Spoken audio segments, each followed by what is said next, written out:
اخبارات کے ذریعے، سوشل میڈیا کے ذریعے جو سوشل میڈیا پر ایکٹیو ہیں وہ اچھے سے جانتے ہیں. ٹھیک کرو بھیا اسے. کیا حالات ہیں ملک کے؟ دنیا پہچان رہی ہے، دنیا سمجھ رہی ہے. ایک چیز سمجھنے کی ہے اور ذہن میں رکھنے کی ہے، یہ دن تمہیں دیکھنے کیوں ملا؟ کیا کمی ہے ایسی ہمارے اندر؟ کیا معاملات ہیں ایسے؟ کچھ تو کہیں کمی رہی ہوگی ہماری، جس کی وجہ سے آج ہمیں آپ کو یہ دن دیکھنے ملتا ہے. تم نے حکومتیں بھی کی ہیں یہاں، 1 سال یا 2 سال نہیں، 1000 سال تک تم نے یہاں حکومت کی. لنکا، بنگلہ دیش، پاکستان، ہندوستان مل کر کے جب چاروں ایک جگہ تھے تو حکومت مسلمان کر رہا تھا. لنکا، بنگلہ دیش، پاکستان سب الگ ہے آج. پھر بھی آج اس ملک میں تمہاری حیثیت کیا ہے تم اچھے سے پہچانتے ہو. اس کی بنیادی وجہ کوئی اور نہیں، ہمارے آپ کی بے عملی ہے. طریق مصطفیٰ کو چھوڑنا ہے، وجہ بربادی. اسی سے قوم دنیا میں ہوئی بے اقتدار. اپنی ہمیں کرنی ہے شہنشاہ فتح کی رضا جوئی. وہ اپنے ہو گئے تو رحمت پروردگار اپنی. نعرہ تکبیر، نعرہ رسالت، نعرہ غوثیت. حضرت اعلیٰ حضرت حضرت علامہ قاری اقبال مراد آبادی صاحب قبلہ. جب تک ہم اپنے نبی کے طریقہ پر تھے دنیا ہمارے پیچھے تھی. جب تک ہم نے اپنے نبی کا کہنا مانا تھا بادشاہت ہماری تھی. جب تک ہم مسجدوں کے قریب تھے حکومت ہماری تھی. جب تک ہم نے اللہ رسول کی اطاعت کی تھی دنیا ہمارے پیچھے چل رہی تھی. اور جس دن سے ہم نے اپنے رسول کا راستہ، اپنے نبی کا طریقہ چھوڑا اسی دن سے ہم اور آپ ذلیل ہونے لگے. کسی اور کی کمی نہیں ہے اس میں. ہماری کمی ہماری ہے، کمی آپ کی ہے، کسی اور کی نہیں ہے. رضا گل کر دو صحیح سے.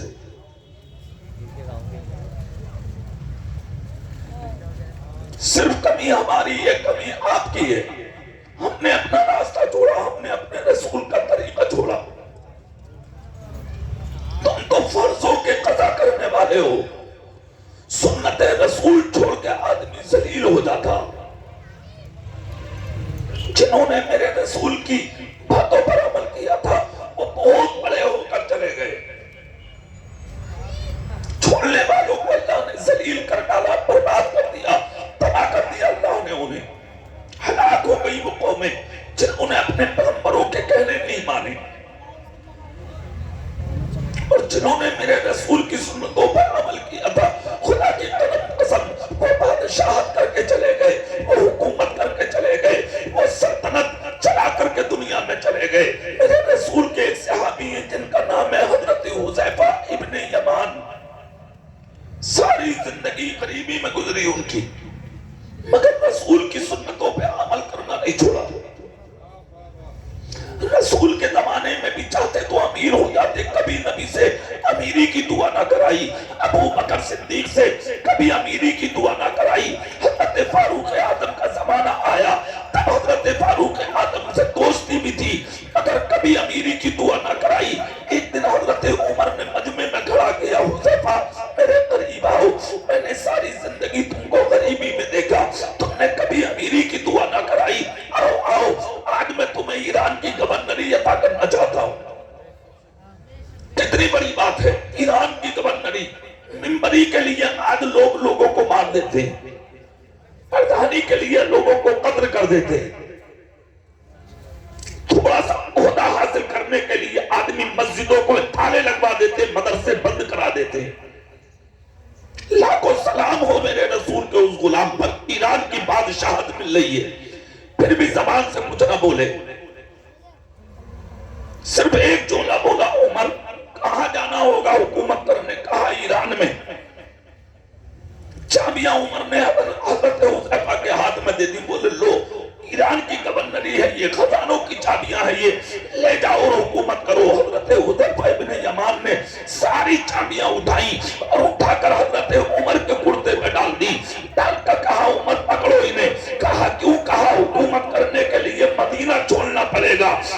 مدینہ چھوڑنا نہیں ہے. کہا مطلب کہا ایران کی گورنری تمہیں مبارک ہو, مصطفیٰ کے مدینے کی فقیری مجھے مبارک ہو, کوئی ضرورت نہیں ہے مجھے, رکھو اسے. حضرت عمر نے کہا یہ فیصلہ میرا نہیں ہے, یہ فیصلہ تمہارے نبی کا ہے, قبول کرو. کر لیا قبول, چلے گئے ایران. دسترخوان سجا تھا, ایک دن کھانا کھانے کے لیے جیسے ہی دسترخوان پر بیٹھے, حضرت حذیفہ ابن یمان تو ساری چیزیں تھی مگر کھانے میں جو کی روٹی نہیں تھی. کہا جو کی روٹی کا انتظام کرو. جو کی روٹی لائی گئی, دسترخوان پر رکھی گئی, کھانا شروع کیا. چھوٹے چھوٹے ٹکڑے ٹوٹ کر دسترخوان پر گر گئے. جیسے ٹکڑے ٹوٹ کر دسترخوان پر گرے, حضرت حذیفہ نے اٹھایا